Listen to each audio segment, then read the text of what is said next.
guys, welcome back to You're Only Young Once podcast with Jessica. Brandon's not here today, but I have a special guest, Paradise Paris. Hi guys. Yes, we're here. If you don't know, Paris is very popular on social media, Twitter to be exact. And I just want to have her here to share her opinion on a couple of topics. And she's going to introduce herself. Hi guys, I'm Paradise Paris. A lot of people know me from having a controversial perspective to a lot of different things. I am on Twitter, extremely active, _Paradise Paris 1. Sometimes people see me on Spiritual World, Hollywood Unlocked, The Shade Room. It's on site. Also, too, you can find me on TikTok, Paradise Paris, as well as IG, Paradise Paris. And you can find me on YouTube at Just Landing in Paris. Okay, yes. Oh, yeah, I like your YouTube. I love that name. Thank so you. Cute. But yeah, so a little bit about me and Paris, how we met. We're from the same city, Lake Village. Are. You remember we used to be on the cheerleading team together? We did. We cheered. We used to have fun. Okay. I like cheering. I did too. I was just messing with you. I like cheering. But But I ain't gonna lie though, it would just be so easy for me because, I would catch on with the dances so Jessica older than me, but it ain't like she ain't older than me. a year. But No, how? 2 years.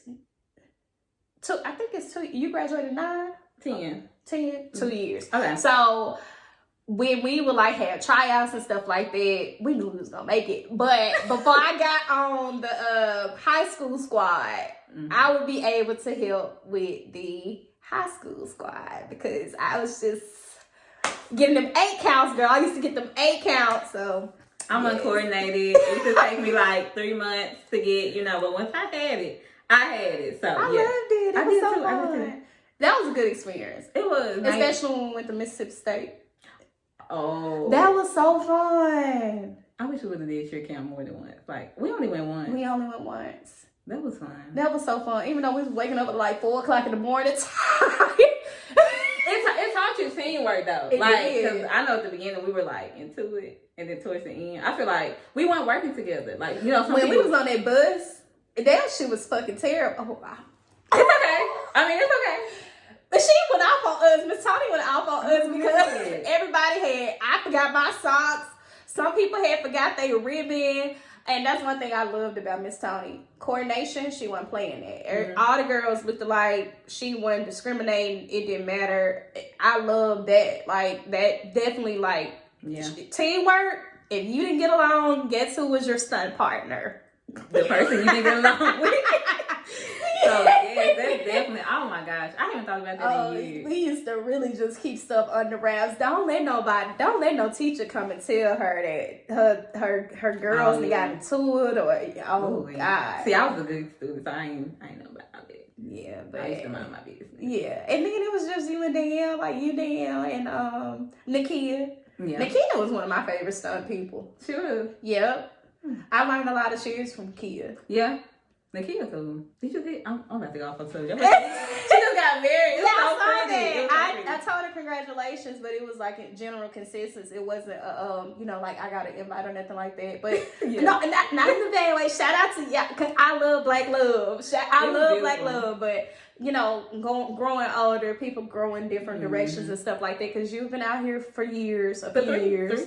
We moved out here around the same time, and we've seen each other a couple times, and it life just pushed you in different directions. And there's another thing. I know this kind of probably off the topic, but I hate when people I don't want to move to this area because you're gonna see people from back at home. I don't see nobody. I literally have seen somebody at a Target where I used to live at, and then I think Brandon has seen a couple people, but we have been here almost 4 years, so. Yeah, and this would make it worse. She married to my cousin. So and I just found out, I thought they were play cousins, but then she's like, no, let me break it down to you. We real cousins. But it's cool though. So I don't actually, I got a few cousins out here that I ain't seen, and it's crazy because was it Christmas Eve or something like that around that time? It could have been New Year's. I just found out me and another one of my cousins work for the same company. She IM me and she was like, hey, cuz. I'm like, oh my God. Did Hey, cuz. they ask you that question? Does any of your family members? I didn't know. Yeah, I know. But still. Actually, I work for the same company with two of my cousins that live out here. So, but shoot, you don't fool them. So, I mean, you don't know, not fool them, but you don't know, so you just don't know. Nah, but I mean, we don't carry the same name. It's not nepotism. They didn't put me on. I went in internally, so it was straight. I don't see a lot of people out here. I do more so running into people on accident when I'm out at events. I'll go support friends and stuff like that. I got a lot of college colleagues out here. I don't know if you've seen a few of our college colleagues are out here now. They me and Jessica went to the same college too. Yeah. And a few of our college colleagues out here, It's a lot of here, they promote. Yeah, so I run into people from Pine Bluff more than from hometown. Yeah, so that's cool. But yeah. Let's catch it up. Okay. But yeah, so Paris. I need your opinion. Okay. Let's Paris. How is dating scene going for you? Are you in a relationship? I'm fresh out of a breakup. For real? Yes, I am. Are you sad? Not. I didn't know. I'm sorry. I did not know this. Not really. Like, he was actually supposed to come to my birthday dinner. Okay. But he ended up working late. But I'm not sad. You kept that on the wraps. Like, you... Because private. I'm very private. Like, you know, I have a huge social media following. So, this is me. This is who I am. It's my brand. It has absolutely nothing to do with him. Okay. And as you notice, like, you know, you're on my Facebook. You're on my Instagram. You're on my Snapchat. Well, you don't have Snapchat, but you don't see me post about my family much. I never post my parents. I never post my brothers. I never post my sister. I never post my cousins. I never post my nieces and nephews because the way that my social media runs, it's important for me to protect everybody around me. Yeah. And so, you know, if I have somebody reach out and they'll want something promoted, or if it's a birthday or something like that, I post it, but I'm very specific and pretentious about where I post and how I post, because I don't want them facing a certain type of backlash or ridicule. Yeah. Confidentiality, privacy agreements. You don't know what you're getting on the internet. So that's what he has a you know, a job, and he has his own life, and he's not even though he has social media, he's not a big social media person, and that's not his thing. And so not only that, it's not his page. You're not here to see him. You're here to see me. Like, let him know. You're not here to see him. You're here to see me, baby. So I never am big on that. And it's just not like for me to have the public like, oh my gosh, you need to know the inside of my life. No, you don't. No, you don't. No, you don't. You don't need to know nothing about me. So could you say what happened? Or was a mutual understanding?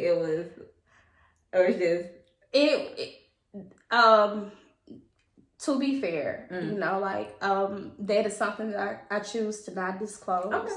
Him and I are fine. We are on amicable terms. Okay. But it was just not something that the public should know. Okay, that's good. That's fine. So that is definitely fine. You know, that's the best way that I can put it. I'm married. I don't like people in my business either. Yeah, and then to aside from the fact that that's how I choose to just handle it, I honestly think like when you go your separate ways with people, yes, it's your business to tell, but it's also their business. Exactly. And you should be very considerate about how you put their business out there. I still respect him. I still have a very fond nature of him. He's still like, he's not a bad man. I'm not bitter about it. I'm like, oh, I hate niggas. Like, no. And then also, since y'all relationship was so private, you don't need to share it to the world. Like, it's a difference. Like, when I see somebody pregnant or they're in a relationship and they're always posting it, when I want to be. When you have that baby, that's our baby. That's my niece, my nephew. All what of a it. baby. And then, All of I it. do have certain people that I have built a relationship with over social media. And so I sent baby gifts to certain people. Oh, that's nice. I ain't got that. One of my favorite followers, I've been following her for years. When she had her second child, I helped her pick out the name for her, and I love my social media family. So, one of my good friends is out in California. Me and her talk all the time. I remember when she was, having just her son. Now she's married with just her daughter. I sent baby gifts, and I get to see the little pictures and the little videos of my little internet niece and her running around with her shades on, looking just like her daddy. Yes, because she's walking out. She's a little panty baby. So, a pandemic baby. A pandemic. That's what they are. These pandemic babies. They different. Full of personality. I love it. I love having a network of people from the internet that I, network with, and I extend the grace and courtesy out to, because the good thing about that is now when I go to certain cities. That's what I was about to ask you. Have you been traveling? Have you met anybody in person? Yes, because these are like my buddies now. Like, we friends. We friends. We cool. I don't like to say people's name because it's not about them, but one of my good friends, she came out to Dallas. She flew out. Me and her met. She's from Miami. I'm going back to Miami for my birthday. We're going to link for my birthday. Another one of my good friends, like every time I go out to different cities, it's just so great to be a certain type of person, because you get to put yourself in a position to where people respect you. It's rare that when I go places, I be having to pay for hotels because people like, no, girl, you can come stay. And I be like, okay, well, when you come to Dallas, you know what time it is. I got a 2-bedroom. We're gonna link. You come stay. Nice. And so I definitely enjoyed that part of it. It's kind of like, to me, how you explain it, it seems like kind of like college, because people come from all over. You get new friends, and it's like, oh, I got a friend in Cali, I got a friend in New York. It's the same thing. It's just over the internet. Yep. And then I still got like a lot of people from school that I keep in contact with. One of my good friends now, me and her went to school together at ASMSA, Arkansas School of Mathematics, Science, and Arts. And she lives out in Houston. And with her living out in Houston, she's a realtor now. Another one of my good friends, actually 2 of them, talk to them all the time. They live out in Houston. So I definitely have like an extension of people in different places. Tons of people in Chicago aside from family in Chicago. A couple people in New York. A couple people in Miami for sure. In that area, Jacksonville. I talked to a couple of them. Actually, when I go down there this April, a good friend of mine from social media, me and him are going to do a community event. Oh, that's going to be good. So you do, come on, volunteer. Absolutely, yes. We give back, baby. I'm all for Black community building. That's who I am. Yes, most absolutely. Definitely. So it has its perks, but you got to have your heart in the right place. You got to be intentional about the relationship. Respect people's privacy. Just because they're your internet friend don't mean you know them for real. So that's one thing that I have learned. But it's been the good with the bad. Overall, I emphasize on the good. The people around me that want to help boost my brand and, push it further, or who check in on me, because a lot of my internet people, they check in on me when they figured out I was single again. So I appreciate that. Did they check on you to be like, hey, are you okay? Or was it? It was both. But I mean, it's cool. Like, like I said, I don't have no ill feelings about the situation. So it was like, I'm straight. Like, but is that weird? Like, cause I'm a fan. I'm a fan of you, and I'm a fan of other people. And it's like, is it weird when somebody you don't know be like, hey, are you okay? No, I don't take it personal now because I get the attention. So I can't say what's weird for me is a lot of people address me by my first name like they know me. But, well, I know you, so I'm going to call you Paris. Yeah, like, but because your name is in the Paradise. Right, but more times often than not, most people wouldn't just refer to me as Paris. They would just, Paradise, and that's not, people be like, that's Paris. Like, that's Paris. I be like, so you feel like Young Miami, Carisha? Yes. I do like You don't know me like that. But it's cool though, you know, like I'm taking it one day at a time. Like I realize like it's not about what the people pull out of you, it's how you're controlling the narrative. Yeah. So it's fine. Now where I am not at, I've had it happen a few times, but I haven't been in public. It's just random people running up to me like, oh my God, you're the girl from Twitter. Like, or you're the girl from IG, you're the girl from TikTok, you're the girl That's from gonna happen YouTube. this week. It's gonna happen this week. I hope not. No, if we get to that point, listen, I already don't got much of a social life. I'm really gonna stay in the house then. Girl, Like, well, from social media, it seems like you be kicking it. it depends because social media is a fallacy. I know. You don't put everything out there. Yeah, You don't put a lot of everything. people be lying. I don't be lying. I be doing stuff in real time. So I got. Well, I post after. I don't do stuff in real time. Yeah, to a degree. Yeah. Me too. Like I stopped posting with geotags. I don't know if you paid attention to that. I don't post with geotags anymore. It's not safe for me. I had to think about what a geotag was. Yeah, I don't post with geotags. Mm-hmm. But I do have friends that are heavy on the scene in Dallas. Bria, Noelle, you know, DeAndre is extension of Kiki and stuff like that. Naki, Dez, and it's a slew of people out here that I will go support their events. Sean is one of my real good friends, and we both from Arkansas, stuff like that. And they're promoters. When a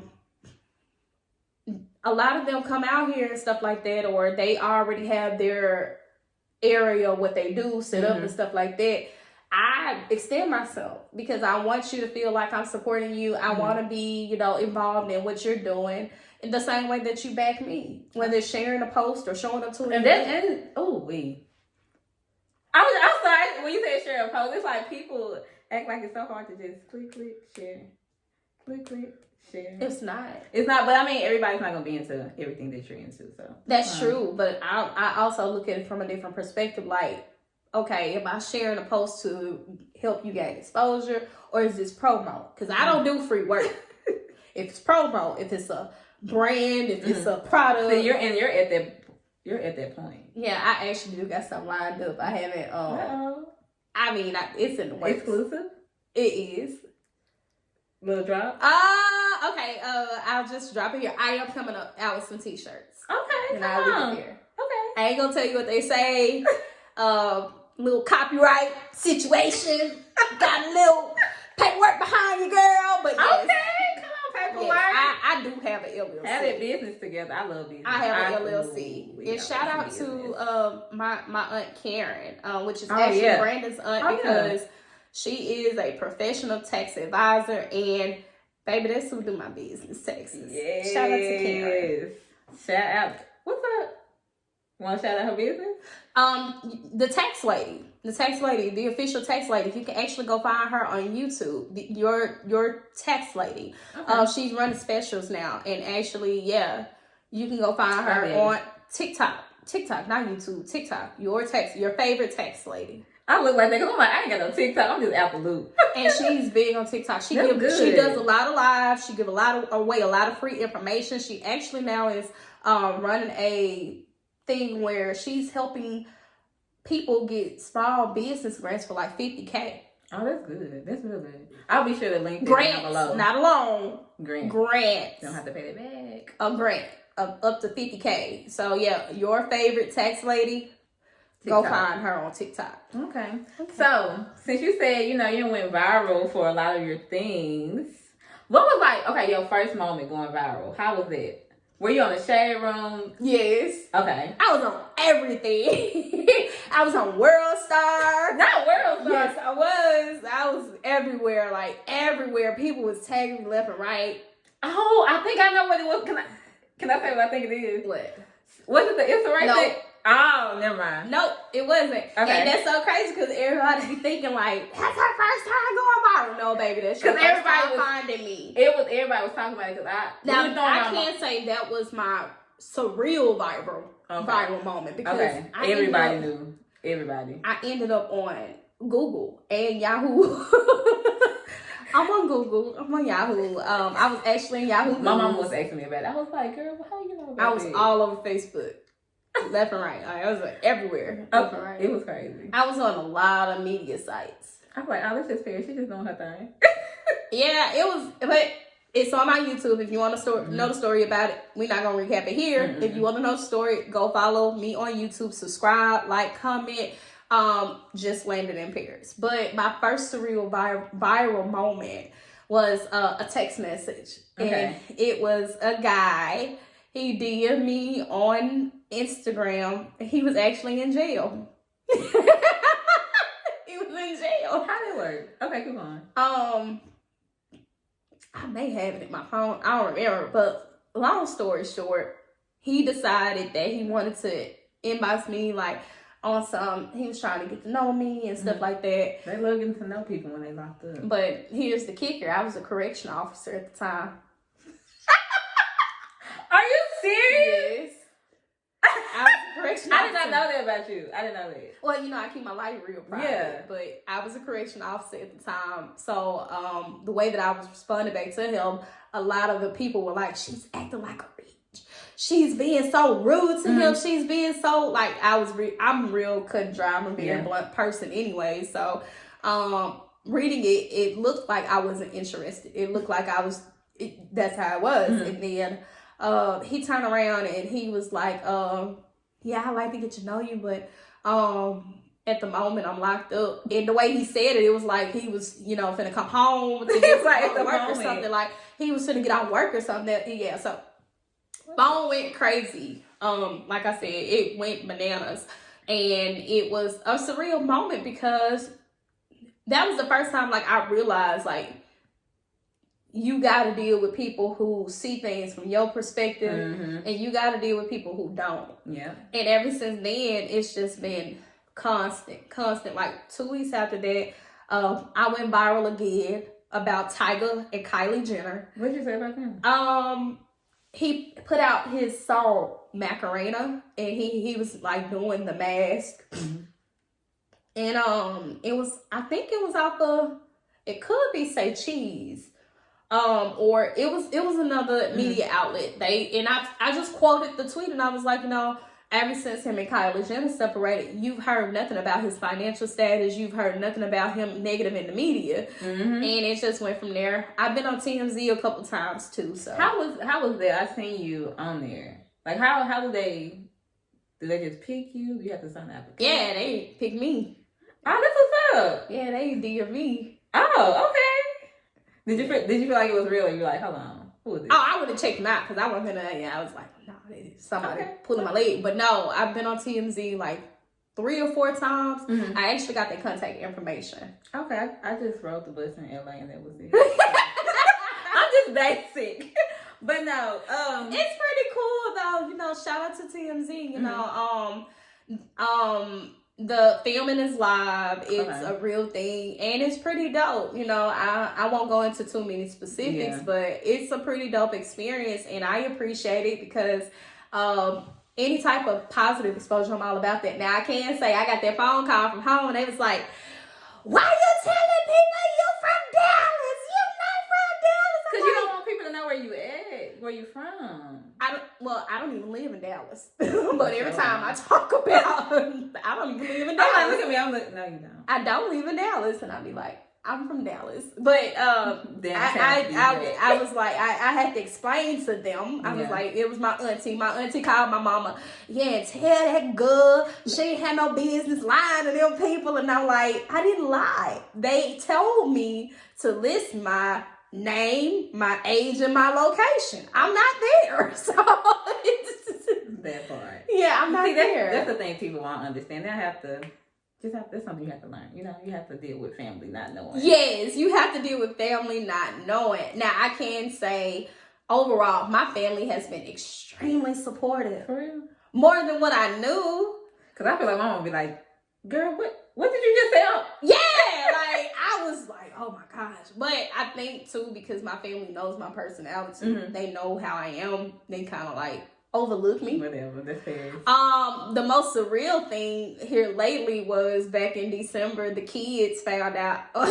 What kids? My cousin's kids. I don't want to say the name, but basically a couple of the older kids and the younger kids, they found out I was actually like a internet sensation. That's been different because that's something that we all have tried to control. I don't want, and I've been vocal about all of my cousins' kids, I don't want them on my socials because I do speak about certain things, and if you don't approve of it, you don't want them, then that's fine. I won't add them. Anytime I see them get on my socials, I do ask their parents. I ask their parents, hey, is it okay if I add such and such? You know, I won't have no problem with that because stay out of grown folks' business, and you're not my child, so I have to respect their privacy. So when you talking about kids, are you talking about 18 and below? Or?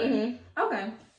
Yeah, my older kid, that's cool, but yeah, if you want already on my socials, you're not getting on my socials. My little cousins, they not getting on my socials, but a couple of them did find me on TikTok. I was on their For You page, and they was like, "Mama, you see Paris?" And I was like, "Oh God!" And they was texting me like, "I see you on TikTok. You got all them followers." I was like, "Okay." How many followers do you have? 35K. Oh, okay. What about Twitter? Twitter is new, so my last Twitter, my first Twitter tapped at 13K. Okay. My second Twitter tapped it right at 10K. I've been on this Twitter for right at 2 weeks. It's not quite 2 weeks, but it's already at 2,500. Okay. Twitter seems like it's harder to get followers. Not for me. Not for you? Well, I'm just saying, like, in 4 days, my followers, but I got a consistent basis, like, so I've been suspended off Twitter a couple times. But how do you prevent that? You can't, because, well, I mean, don't get me wrong, you can't. It's not necessarily that you can't, but they guidelines and strict. Yeah, it's not the same no more. I did get back on because that's my family. Like, I like my Twitter cousins. I like my Twitter people.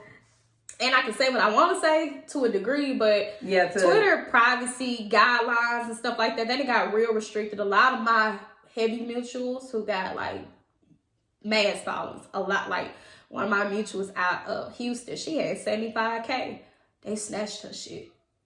And I was pissed because I'm like, she ain't deserve it. Like, she really be chilling. And sometimes she'll go weeks without even being on. So do you think it has something to do with people reporting your pages? I know for me, my very first page, it was mass reporting. People just, so my first page, I had right at 2,000 people blocked. Because you're not going to come on here on my page talking to me crazy. I don't play that. It's my page. What's wrong with you?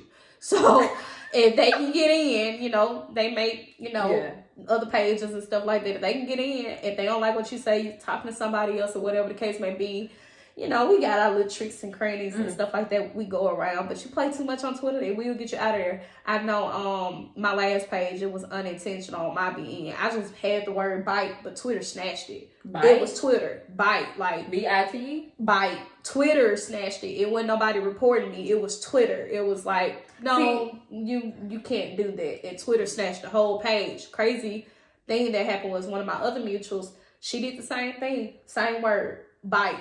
And Twitter snatched her whole page. See, I just use Twitter to complain when my products ain't right, so they can come to me. But yeah, that's the same thing that was happening to a person I follow on Instagram. He, his content is a little raw, and you might know him, Funky Dineva? No? Love Funky. I've been following him since college. But yeah, his Instagram kept getting suspended because of how he talks. I've been following Funky Dineva for some years now, and I'm actually probably 2011. 2011. It's been early, and I'm actually happy to see that he is getting a lot more media exposure than his because he's more than a mess. But I can say this from my personal perspective of a lot of people that I follow on social media. Funky Dineva not biased. Whether he like you or not, he gonna give it to you raw, real, uncut. That's why I respect him. I used to be on his page for hours. But yeah, I love it. So let's get your little funky on then. Let's get your opinion about some of this stuff. Okay. So me and my friend's husband, all that stuff. I haven't been in the dating scene in forever, and just looking on social media, it looks like it's crazy. Like, oh God. my gosh, like Insane. how would you rate the dating scene right now? Trash. It ain't no rate.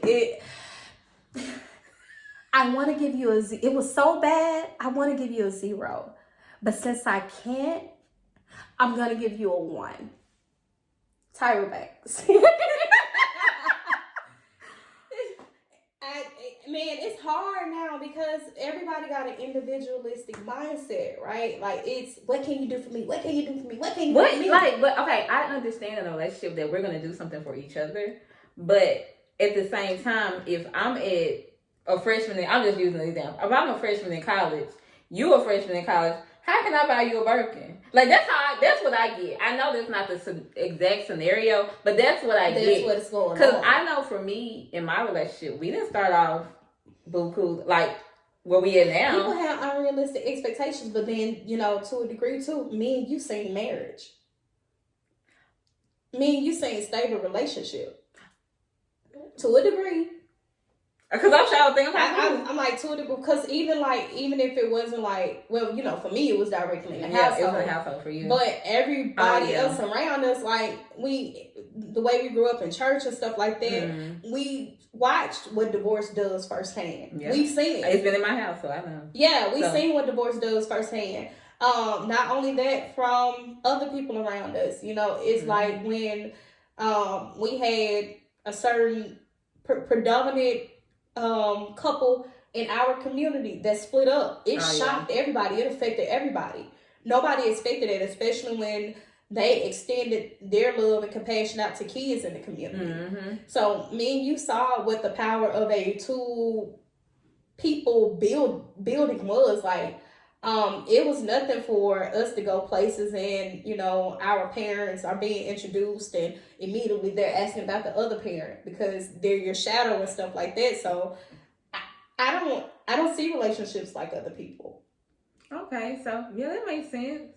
It really does. Like, even though my parents went together, it was still my last name, which is my father's last name, always stuck. Like, even when we were in middle school, and high school, they would just still call her, because the kids call her that, Miss Bailey. Yep. And it's like, well, but hey, it is what it is. And then too, you still had a relationship with your dad. They amicably allowed you to coexist with both of them. And then your mom went on to get married again. So it was like, we saw it in a different sense. Like, we've seen families break apart and then they extend to other families that are still around us in our Mecca, and we see the bridging of the gap with the blended families, the same as we see a lot of neutral families. So we saw it, whether we knew the ins and outs of the backside of it. When it got ugly, everybody was affected. So Ooh, most definitely, for sure. Even in our friendship groups, we've seen it. So yeah, but like, I don't know. I feel like people just want to start at the end without starting at the beginning when it comes to relationships. And my biggest problem for me that I've seen on the internet, which I don't have this problem personally in my household, but it makes me mad because it's like, if y'all would just sit down and talk it out and see what works for your relationship, it can work. Instead of going to the internet saying, "Hey y'all, if he give me a cup of Kool-Aid, make a cup of Kool-Aid, and he don't bring it to me, should I break up with him?" Exactly. No, like the splitting of the bills. You've been waiting on this, haven't you? I just had this conversation on Twitter. We tore the house down. It was me by myself. I'm a 50-50 woman against all of these traditional women who are really modern. What do you mean by that? What do you mean by traditional woman? You want a man to do traditional things for you. You uphold him to a traditional standard, but you yourself are not a traditional woman. I get what you're saying. But I can't say... You still want to be still out here doing your stuff, but you want him to be at the house bringing in the bacon. And I can say, for me, it's not necessarily of being 50-50 traditional. I actually don't subscribe to the notion of 50-50. I don't believe any relationship is 50-50. It's not. I honestly believe that there will be some things that you do better. There will be some things that your partner does better. and you guys should utilize those resources to help y'all get to y'all end goal together. So unfortunately, some people will be better at cooking. If it means that y'all are saving money, you probably need to go cook, you know? Y'all gonna eat. You know, some people will be better at child rearing. Some people, it will, you know, I put it to you like this. If I'm still going to work and it take me to work 55 hours to bring in an extra $300, but it only take him to work 38 hours to bring in the same amount of money, I don't want to have to go pick up overtime.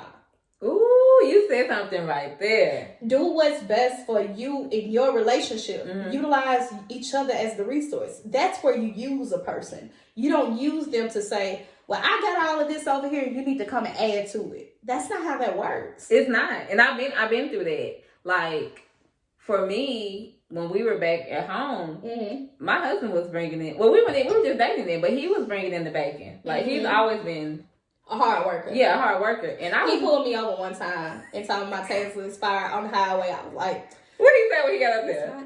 It was shocking to me. Was it sheriff or was it state trooper? He was state trooper. Okay. And I was annoyed because I was headed somewhere, and then I seen him following up close behind me. I'm like, I'm gonna get pulled over. But me being who I am and the way I drive, I wasn't shocked. I was more so irritated because I was like, bro, I'm tired of paying tickets.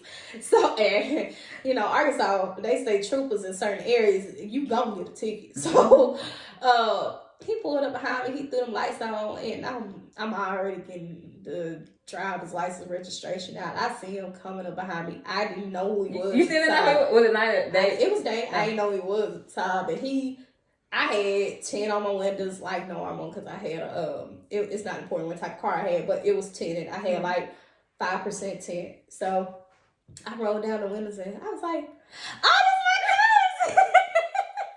He was like, hey, cuz. I was like, hey. He was like, oh, I ain't want nothing. I just wanted to tell you that your tags was expired. I was like, are they? You was like, yeah. No, I didn't. Oh, you didn't? It was like a month expired. It wasn't too long. I was like, all right, bet. I'm gonna go fix it. Appreciate you for telling me. Like, yeah, go get that taken care of. But it wasn't too long. It was just one of those situations where it was like, oh, your tags expired. He let me go. He always does. Well, he's a good officer. He does good. But yeah, like when he was working that job and I was working, I was like a lab tech. I was probably making $10 an hour. I've never once, even before then, I've never in my relationship felt like, oh, well, I'm bringing in the bacon, so you need to do this, and that. So I just don't understand why these people don't want to build with each other. And now we're here and we're like basically on an even playing field. Like I'm making what I need to make, he's making, but we don't do 50-50. It's just money going to an account and that's what paid this. But take care of the house. Yeah. And that's what we're used to, right? But I'm going to tell you something. A lot of these women are saying now, oh, these men are wanting their woman to do it all because they seen their mama do it all. Baby, and truth be told, a lot of these women are doing it all because they seen their mama try to depend on a man. That wasn't their daddy and it didn't work. They seen their mama be high and dry behind a man. And that's the reason why they have an issue with dependability because they living through somebody else's trauma. Ooh. But it is what it is. But what do you think about that? But I feel like on the opposite end, I feel comfortable doing everything by myself because I seen my mom do it by herself as a woman. But men do want, if they think their mom do it by themselves, they do feel like a woman should be a superhero. And I'm not a superhero. I'm not Captain. Do you know men that have said that? Yes. It ain't personal to me. Now, in your household, right? Mm-hmm. He did to a degree. Your husband, he did to a degree have a single mom. Yeah, but he provides. Yeah, we work well with each other. We're a team. He doesn't expect me to go to work, come home, cook, clean the house, and then do the extras. He doesn't expect me to do all that. This is the reality, right? A lot of times these women are making comments and they're not asking and talking to these men. Does he like you? No, and what do you mean by that? That's not a dig, right? So here's the thing. It takes for a person to actually spend time with you and get to know you and find your mindset. And a lot of men are not just going to blatantly tell you, I'm not doing this for you. You know, like some of them have a very passive aggressive manner of just being of rejecting you. Rejection comes in many forms. It's not a, oh my gosh, dead in your face, I don't like you all the time. Mm-hmm. So sometimes some of these women feel like, oh, he didn't do this for me because he had a single mom and he's childhood trauma. No. I don't know too many men who feel good about not being a provider. Even men I don't know personally. Mm-hmm. I've had these conversations with a multitude of men. Mm-hmm. I don't know too many men who feel really good about not being able to provide, not being able to take care of themselves and want to pay for your meals and want to take on random dates. I have more so heard men say, hey, I can do this for you. Mm-hmm. However, I'm also going to need you to contribute. I Mm-hmm. don't want to leech. I don't want somebody whose blood sucking me dry and I'm putting out more money Mm-hmm. than I'm actually retaining. Okay. And the thing is, women fall in the beauty industry. Black women specifically, we're the reason why the Black dollar only stay in the community 6 hours. Mm-hmm. We fund the beauty industry. And with that being said, we don't manage money the same way men do. Men retain funds better than us. Look it up. So I get where they're coming from. Sometimes when we having these nuanced conversations, it's Mm-hmm. because you're dealing with somebody you're not equally yoked with. And what do you mean by equally yoked? What is your opinion on that? You guys don't have the same end goal. Okay. I can go into a real, Because I mean, dynamic of equally yoked. I but always hear people say you're not equally yoked, but what are you meaning by that? Are you saying because people? we heard it from a spiritual term. Yeah, from a spiritual term, but people be thinking like finances.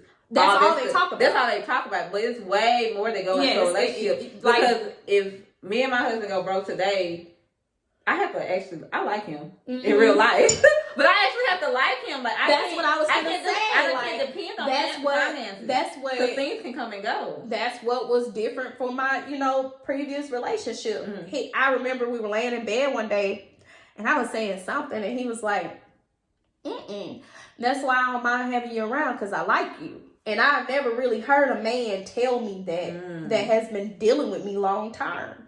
I've never really heard those words, I like you. And so that's where a lot of people are not at. They're looking at nuanced things. And I was having a conversation with one of my Twitter mutuals yesterday, and me and him were talking about the fact that when we first encountered each other, it was because he was saying how he wouldn't date a woman who worked at McDonald's. And I was like, well, why not? And he was like, because I want somebody to have the same ambition as me. I want somebody to have the same goals. And I'm like, well, are you accepting her as she is? Or are you just trying to make her what you want her to be? And I'm like, when we hear McDonald's, we hear a negative connotation. We tend to think McDonald's is bottom tier. It's not. McDonald's has Because when you said McDonald's, I'm thinking about when I was in college and I was working at Taco Bell.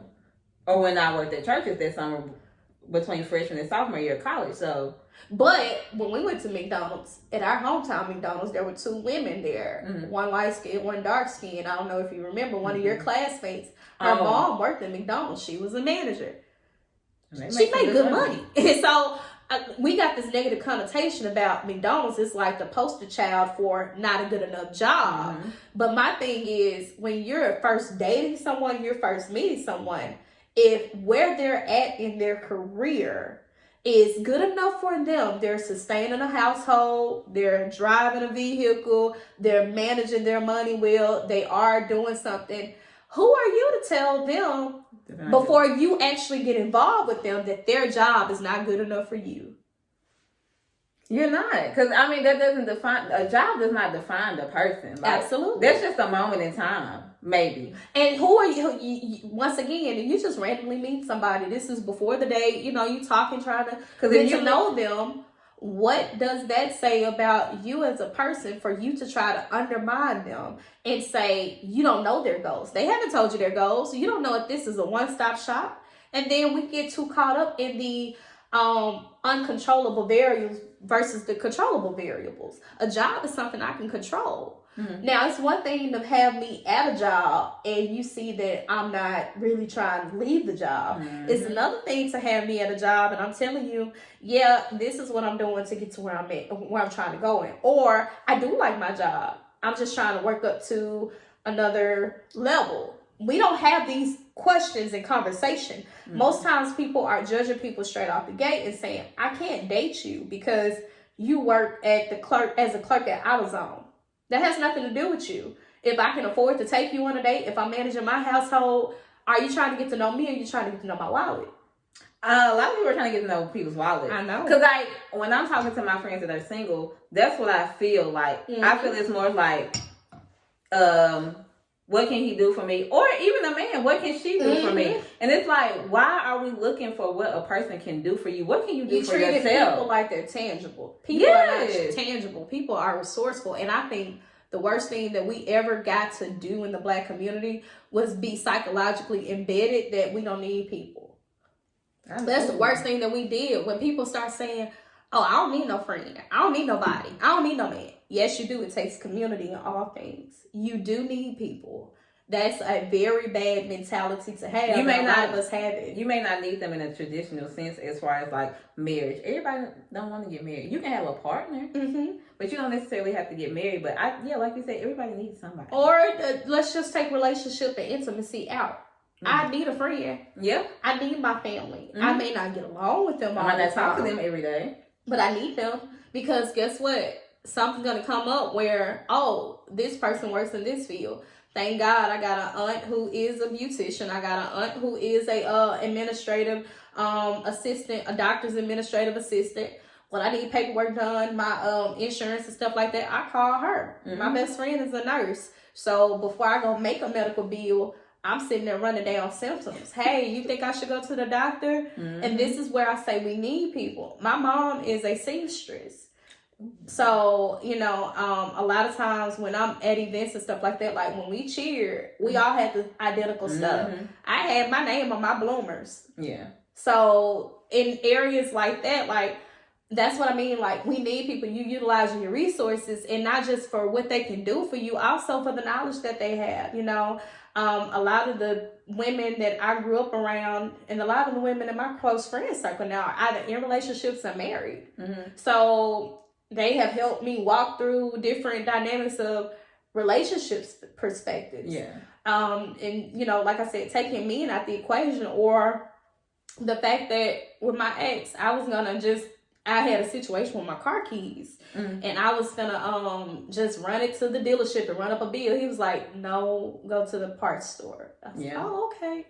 People know things and people have additional knowledge that they can teach you around them, and it's how you utilizing the people around you. You don't treat people like they're disposable because they're not. People are still human. Oh, girl, that's my mama calling. That's my mama girl. That's your kids. Your child. It's my daughter. She stole my face. That was so funny. But yeah, like, I like how you just explained it, because people don't think about things like that. People always like, I'm just going to be alone. I'm going to be da-da-da-da. And it's like, no. I've never heard a person who says, I want to die old and alone. I've never heard it. I've never heard it. If you were one of them people, DM me. We can talk about it. You probably need a little therapy. But I've never heard a person who said, I want to grow old with just me and my dog. I want to grow old with no children. With just, like, even though I'm not too fond or too keen of the idea of having children, if it happens, we gonna kick it to overdrive. Like, you know what to do. So how do you feel about that? Like, kids? I know I seen the post that you put up. I'm in between, right? And I'm in between because the older you get, the more comfortable you get. And the older you get, the more you realize, like, how serious children are. Yeah. But I have a birthing plan. You said birthing plan?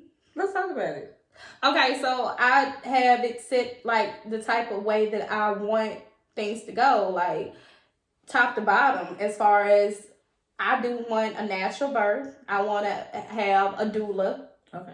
I do want also to. So no epidural? No. Okay. Yeah, I do want to breastfeed. Okay. I do want to have, not necessarily, the doctor don't necessarily matter as far as like Black doctor, stuff like that. But I do want to have things set up into place where I want my pregnancy plan. And so that's kind of what the birthing plan does. It tables around it, like that whole time period. So for me, I grew up in a 2-parent household. I do emphasize my children having that. Yeah. And if I can't do it with a man who can provide a stable environment for me, I'm a firm believer in a man shows you the way that he's going to treat you as far as parenting. If he doesn't create the environment for you, in my opinion, it's hard for a man to love children coming from a woman he didn't love. So that's where I'm at with that. That's a lot. That was a lot. That what you just said was a lot. Yeah, it's hard for them to love children coming from a woman that they didn't love. And honestly, if we carry, you're the more inclined parent anyhow, because you're attached to that child. You feel that bond. If it's coming out of you, he don't have no mental or emotional attachment to you. It was just intimate. It was just sexual. It's going to be hard for him to build that bond. A lot of women think, oh, he should just kick in the overdrive, become a parent because he knew we were having sex. It's deeper than that, ma'am. So do you think that's why it's so? So what you just said to me, that makes sense why it's so easy for a man to just be like, whatever. Like, people like, well, why, when you get older, kid get older, why weren't you around? Basically, because I just had sex with your mama. I really don't have any bonds with you. A lot of men are passive aggressive. And so I'm going to be honest, like, what pees me off, I'm trying not to curse, but what irritates me with them is instead of them actually like going through the motions, understanding that, yeah, I chose this woman. I put myself in a situation, being accountable. Like, I helped cause what happened here. They'll choose their peace of mind over their child.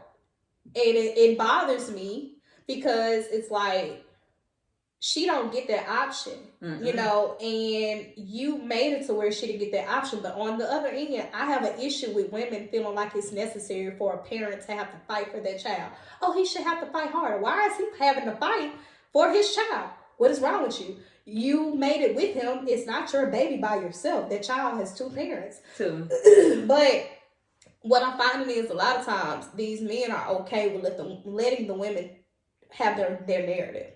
What I'm finding is a lot of these men are not actually speaking up and telling their side of the story. Yeah. And it's easier for them to just walk away and allow the child to have their own discernment. But in turn, what happens is the child gets bitter and they get resentful, especially when you see them pack up and go and create another family. Oh, yes. It's unfair, you know, because in the end, the only person that loses out is the child. Yeah. When you get comfortable not talking to a person for 5 years, when you get comfortable not seeing a person for 5 years, people think it's just so easy to pick up and go back and get in touch with them.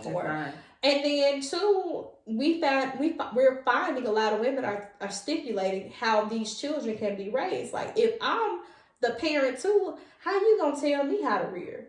And that's another thing as to why I'm so disciplined with my sexual energy and not trying to have children, because I know how I was raised, and so I want to implement some of those things. But I also have to be open to how he was raised and the parenting he want to implement. Most women are not like that no more. They want to tell the child everything. They're creating a divisiveness in between the child and the dad. And then some of these women will say, oh, well, I tried. I let him. You cannot let him do nothing. He's a parent. You know, like and that's the dynamic. It's like, yeah, child living in your house, you paying for everything and stuff like that. But the mentality behind it and the behaviors, like I said, they're psychologically embedded. And because it's been a trend passed down of baby mama, baby daddy. Well, I wish we take that baby mama and baby daddy out of our community. Can we take those words out? It's nasty. It's like people wear it as a badge of honor. Yeah, it's very nasty. I don't subscribe to that. Like, not just the and it really it just shows the level of disrespect. People are okay with each other, like they just too comfortable with that, because instead of seeing each other as family, they're seeing each other as just another person on, like a stranger. You family. Like, you may not like it, but to a degree, if it's a child involved, all three of y'all are responsible for each other until one of the people die. Yeah. And don't nobody want to accept it. Yeah. But that's family. A lot of people don't have family mentality. They don't. Because it's all about me, what I want at the moment. Yeah. Me. And if, like you said, if you're not doing exactly what I want you to do, it's a problem. I need to snatch the baby from you or the child away from you, because you're not doing it. And men get manipulated too, especially with their money. But a lot of this confusion comes in because people are not trying to co-parent. They're worried about their emotions. They're worried about their own feelings and what their principalities are and how they prioritize. It was never about you. It's so crazy to me when you hear about like people actually co-parent. People are like, what? How? And this shouldn't be like that. It should be celebrated. It should be practiced more. Yes. It's like it's more. It's sad as a norm that it's better to be separated than to co-parent. Because if you know you don't want that person, I know I don't want you. You don't want me. And it's all about the kid. It should be easy. And honestly, a lot of these people don't realize they get messed over by the government when they do that. Like, it's more important for you to keep a toxic relationship going with a homegirl. It's more important for you to keep a toxic relationship going with a family member. But you operate in that toxicity. But when it comes to your child, you'll do everything for them instead of make it work with their other parent. And you're not realizing, like, now you basically passing down your poverty.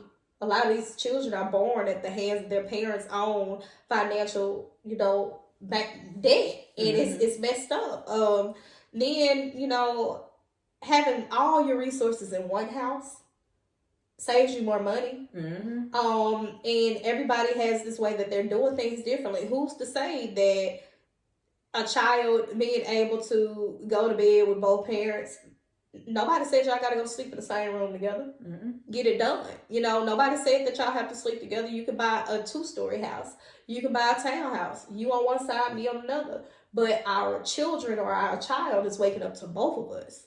Nobody is doing it that way. All they're doing is even like next door, like literally. But you still losing out. Yeah. Because you're not gonna get married. You don't have you don't have no real reason to buy property next door. Because if you're not in a house with a child, there are things that will go missing. And instead of you trying to take resources and spend gas money buying additional clothes, these are more clothes than necessary, and you having to go way across town or to another city just for a weekend or just for a summer or stuff like that. Get a house. Split the house. I don't know how people can do that, Paris. I mean, they have pool houses and stuff like that. They on the same property. But what if I'm like, I'm just saying, I'm an actress. Or my career is taking me to California. You live in New York. Your career is in New York. Mine's in California. What are we going to do? Okay, well, that would be somebody, that's something totally different, right? Because now you're talking about a small percentage of people. 13% of the population is rich. I'm rich.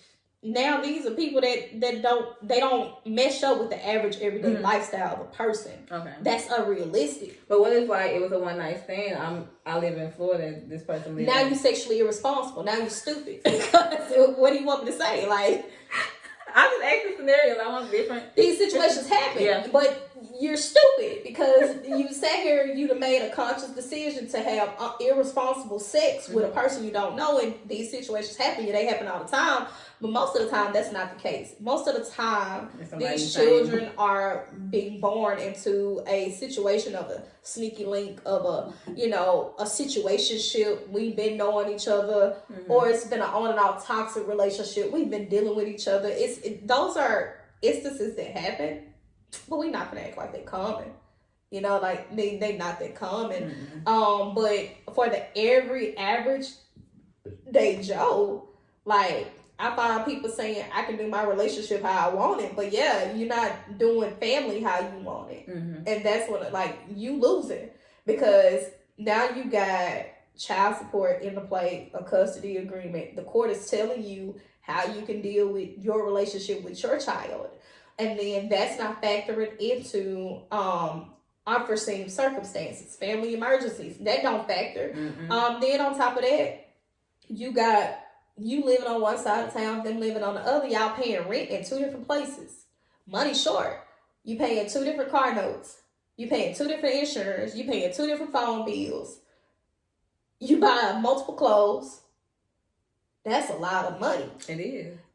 But you try to tell me you would rather do it that way, the hard way, trying to play catch up with a person you was sleeping with. You were having to play catch up when it was a late night. I don't get that. So to me, it's like, if that were my situation, that's why I say, I personally, that's just me. I can put my personal feelings aside. Okay, you dating. Make sure that when that person come into the house, on your side of the house, our children are asleep. Mm-hmm.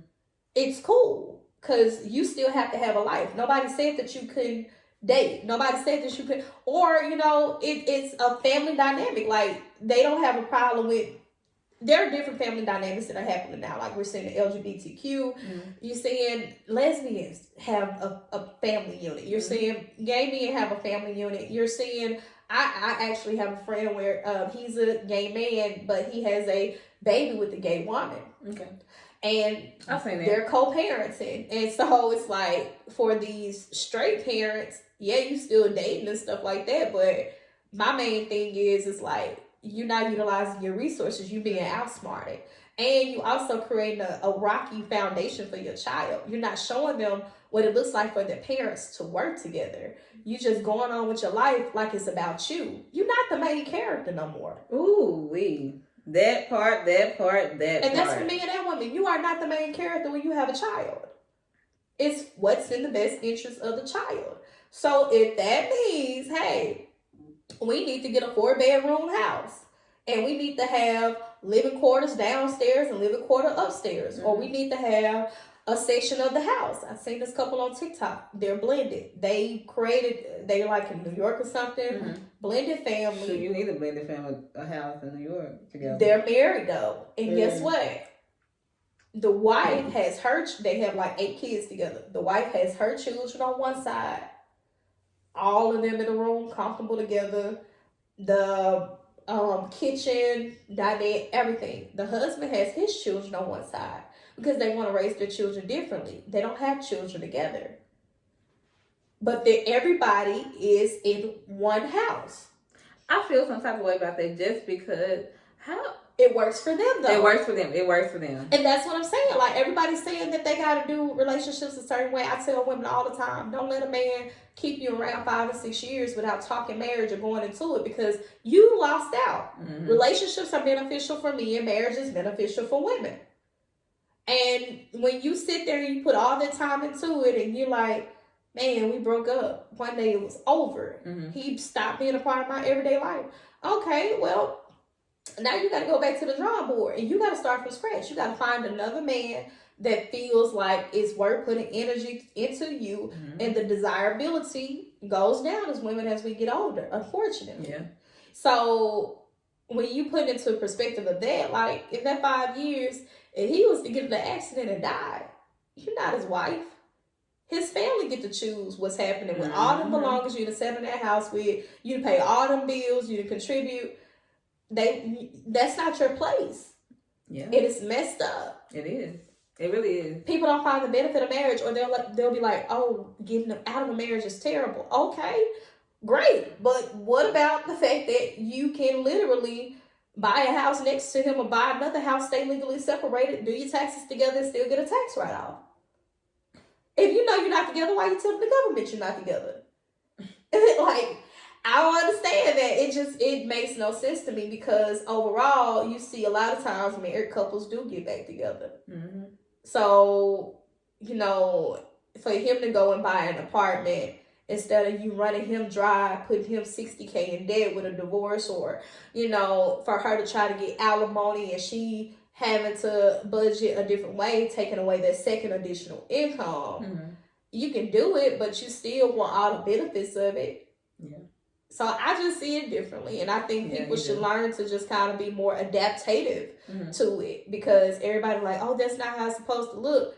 But, I even tell my friends, you ain't never talked about your life and said, oh, I wanted 5 baby daddies, but you'll end up with 2 or 3 of them.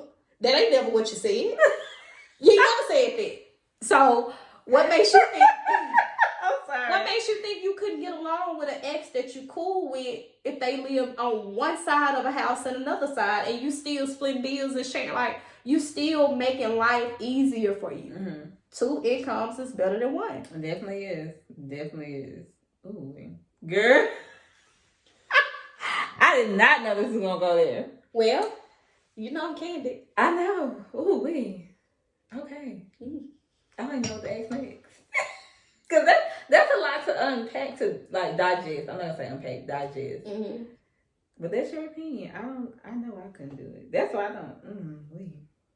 Well, we got a different mentality now. Yeah. Like, as I get older, because I'm still out in the dating field, I'm gonna have to accept to a degree. I'm probably gonna be a step parent. How do you feel about that? I don't like it. It's not what I'm used to. And as a woman with no children, you know, now I'm selfish. I am too. I'm super selfish. Now I gotta sit here and I gotta be understanding that you gotta prioritize. Because if not, then that's like shooting my own self in the foot. I don't want a man who's not an active parent. You know, so it's like I got to, if we got a date planned coming up, date could be planned out a week in advance. Mm-hmm. Your child's mother could have a funeral that she got to rush out to if she can't afford to take the child.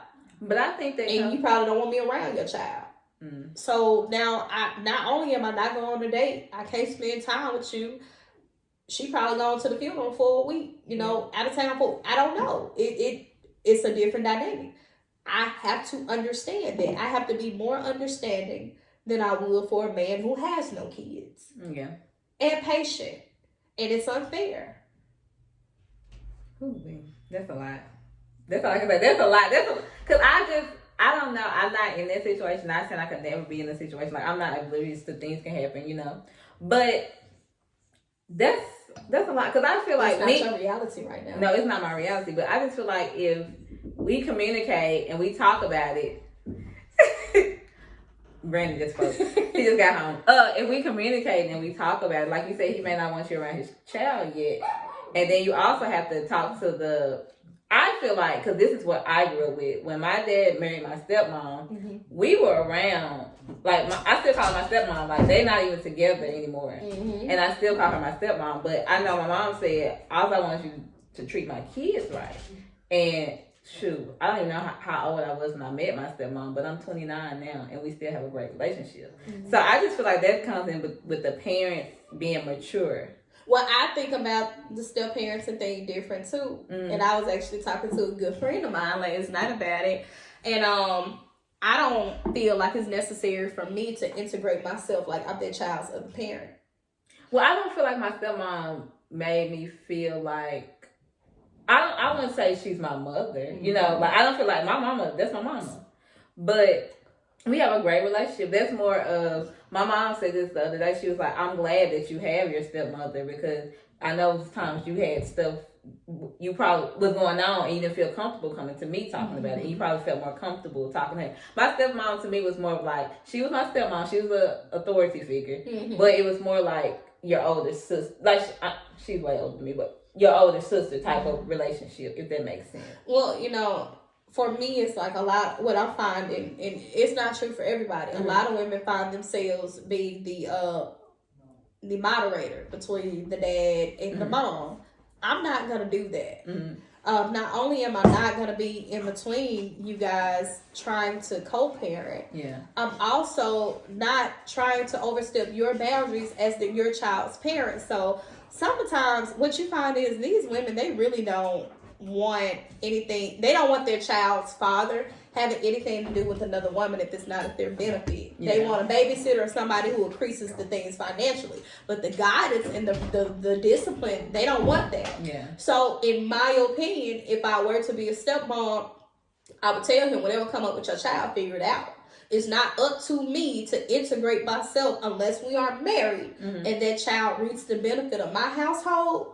It's not up to me to make sure or to ensure that what you need for your child gets done. It's not supposed to come from me financially. It's not supposed to come from me from time. Don't add me to the pickup list from school. I don't want to do those things because I'm not your child's parent. If you and her couldn't figure it out and make it work and you didn't have another woman around, you would still have to do it anywho.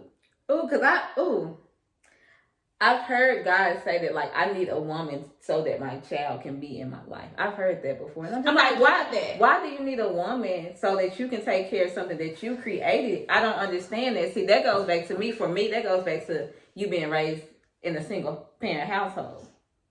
Because you seen your mom do it. Doesn't mean as a man you honestly, can't do it's it. overstepping boundaries. You know, like, it's not my child. I didn't make that child, you know. And so now you're giving me a response, and it's messed up, right? Because what you'll find is a lot of women will say, "Well, he didn't buy his child no shoes, and she over there buying this, and this, and she over there going shopping. She done went out of town, and you thinking I'm doing that at the basis of his pocket." You thinking that your child had missed out on shoes, but I was able to go out of town on his dime. Or when you see me and him go on a date and you feel like it was necessary for him to have this one particular outfit, and because he didn't give you money because he had to, you know, account for me, that's got something to do with me. I don't care about you and his issues or how y'all figure it out with y'all. And it's selfish. Because It's selfish, and it sounds harsh. To be fair, being a step parent, actually like taking on that role, yes, it expands the community, but really it's just one of those things where you're doing it because it seems like the right thing to do. A lot of people put emphasis on that step parent role, but you're not obligated. You're not. And I love kids. Mm-hmm. I'm just not willing to take on that obligation until I'm your wife. And that's people will miss that part. Yeah, they miss that part. Because you're just talking about as being a girlfriend. Yeah, I'm not doing it. I don't care. We live in a house together. I'm not doing it until I'm your wife. Mm-hmm. If I happen to be up and your baby in the bed, sleep and stuff like that, they need to be bathed. They need to be bathed or, you know, fed. They're in the house with me. So I contribute that way. Okay. But if they got a soccer game or a basketball game, football game, I'm not going unless the dad is there. Yeah. Oh, you mean by yourself? I'm not going by myself. Okay. It's not my child. And that makes sense. If dad can't make it, mom need to make it or dad need to figure it out. Because like you said, what is stopping you from it? You need to do it. It's your child. That's not my responsibility. It would be different if I am your wife. Even if me and you have a child. Mm-hmm. I'm not your wife. My child is my obligation. Yes, we are extended family, but that is your responsibility. And a lot of women end up taking on that additional responsibility. Oh, I was that baby's mom. And then what happens is when that child leaves or, you know, they break up, mm-hmm. that's a relationship strain because she done inserted herself where she shouldn't have. Or he's allowed her to insert herself. Absolutely. So or the other, and that's another thing when they say, oh, I need to know who around my kid. Why? You don't worry about that when they go to school. So why do you care to know me? That makes sense though. It makes a lot of sense. You don't care about the new teacher. A new teacher can come in the middle of the year. You know we had students, the teachers get fired. You don't go up there. You don't be at the PTA conference trying to see what's going on with the new administrative superintendents. You don't know them. Sure, you don't so know you're not worried about the influence of your child.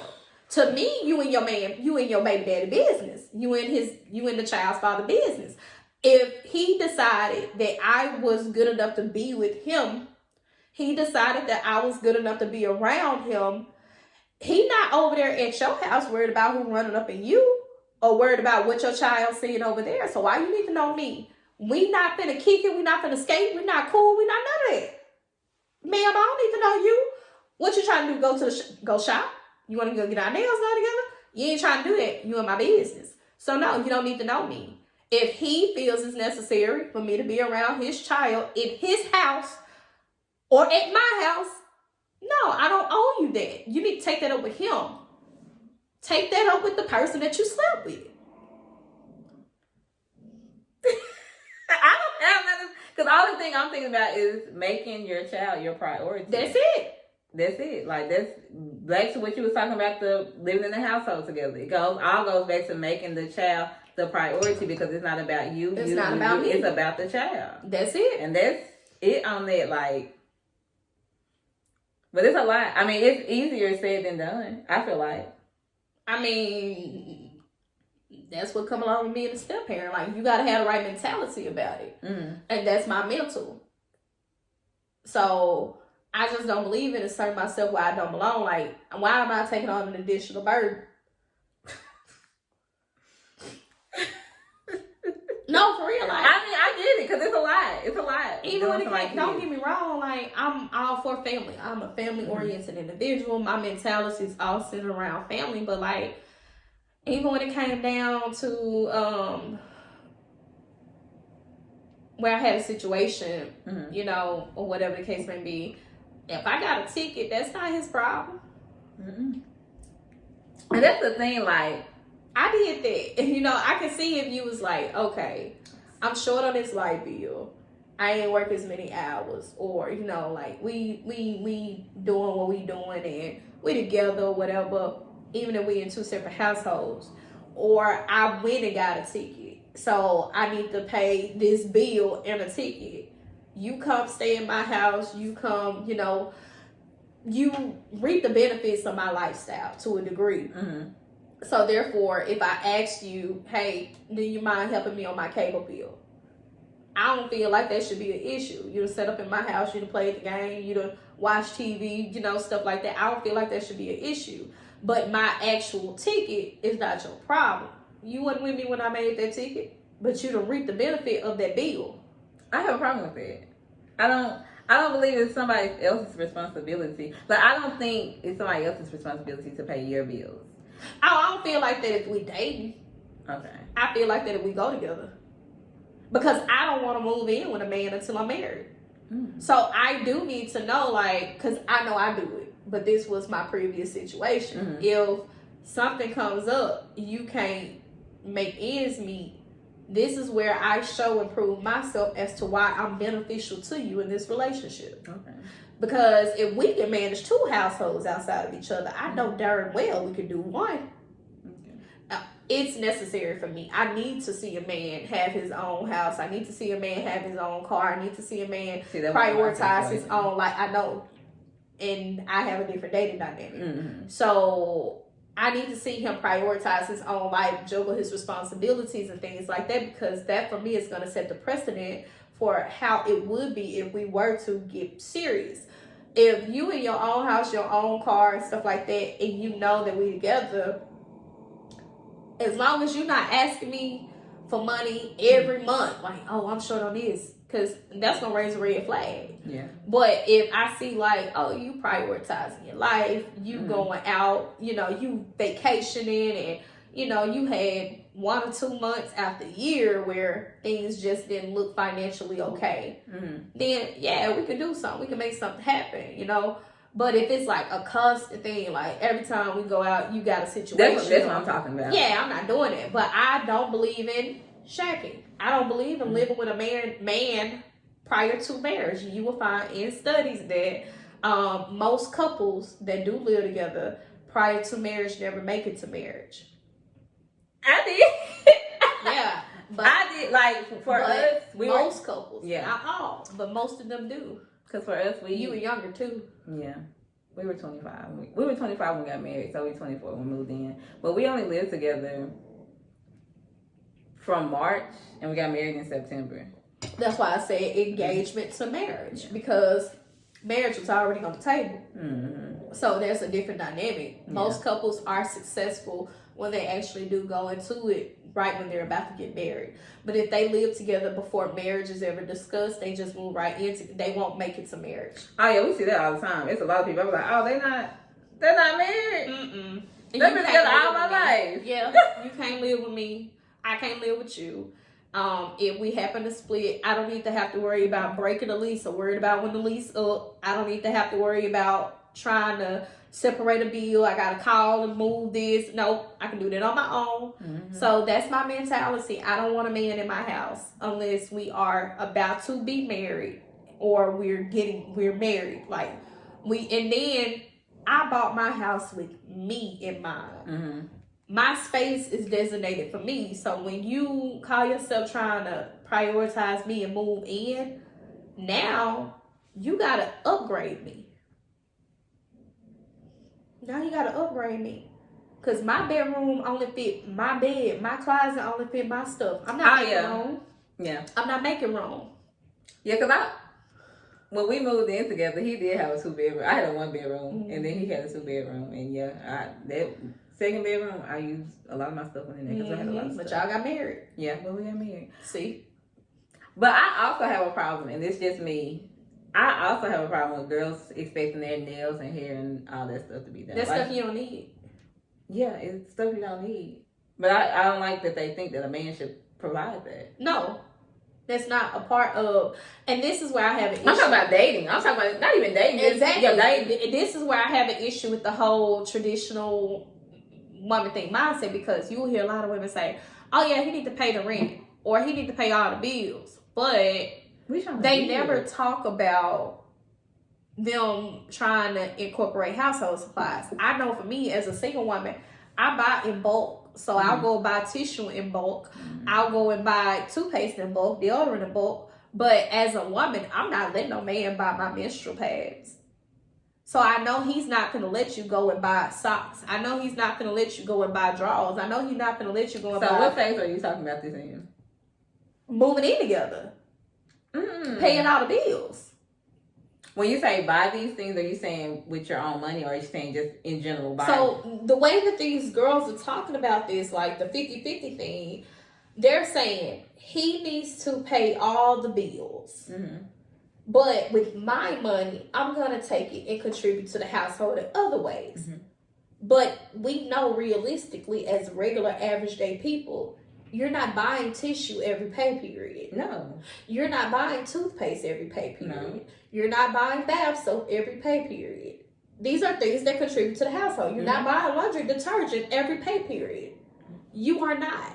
So there's all this other additional money that's left over that she's saying she's using to contribute to household. They need to go in the savings, or that's never discussed. Nobody never discussed savings, stocks, and bonds. They're not discussing they're not discussing that. They're not discussing CDs. They're not discussing 401k or paying some. Or they could be going to pay, well, they want him to pay all the bills, and debt is the bill. So see, yeah, it don't make sense. It doesn't make sense. Nobody ever discusses he paying all the bills, but you had your car insurance before you got with him. You had your phone bill before you got with him. You went and made that bill. He don't owe you to be making your credit straight.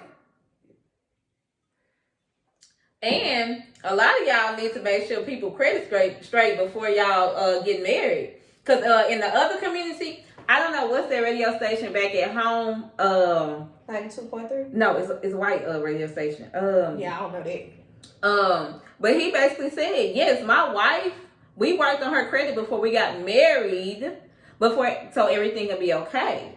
Because he was like, not on my dime. But the lady, she was also white. She said, well, I ain't have all that. But a lot of y'all need to be working on y'all selves before y'all try to go jump in a relationship with somebody else, trying to tell them what they need to do and what they need to be doing. Because, yeah, it's too much. It's too much.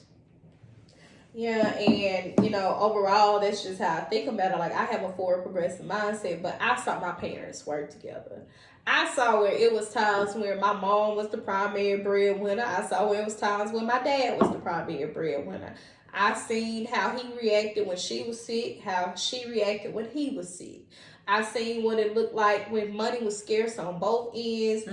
Or I grew up and then neither side of my family like each other. So that was something else totally different. Like, that's something a lot of people don't know. My mom's side and my dad's side do not get along. They've never gotten along. And I saw the strength in them to not be influenced by outside sources. Quick question. So both of your parents' family live in the same city or not? Technically, no. Okay. Like, my majority of my mom's family live in our hometown. But my dad's family is a little bit more spaced out. Like, my uncle and aunt stayed in the hometown. My aunt stayed with us temporarily, but she also had her own spot. But my uncle still lives in the hometown.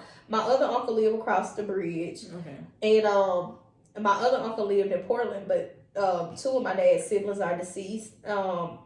I have an uncle out here. Okay. I have another aunt in Camden, and I have another aunt on my dad's side at home as well in our hometown. So where's your father from?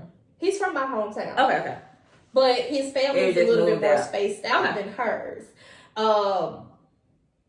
That was different, right? Because now you want to keep your family's best interest at heart, but you got your husband and your wife, or your wife, however you put it, and then you got your children. Mm-hmm. And the most important thing was their family dynamic. Yeah. So they couldn't be getting advice or be listening to brother, sister.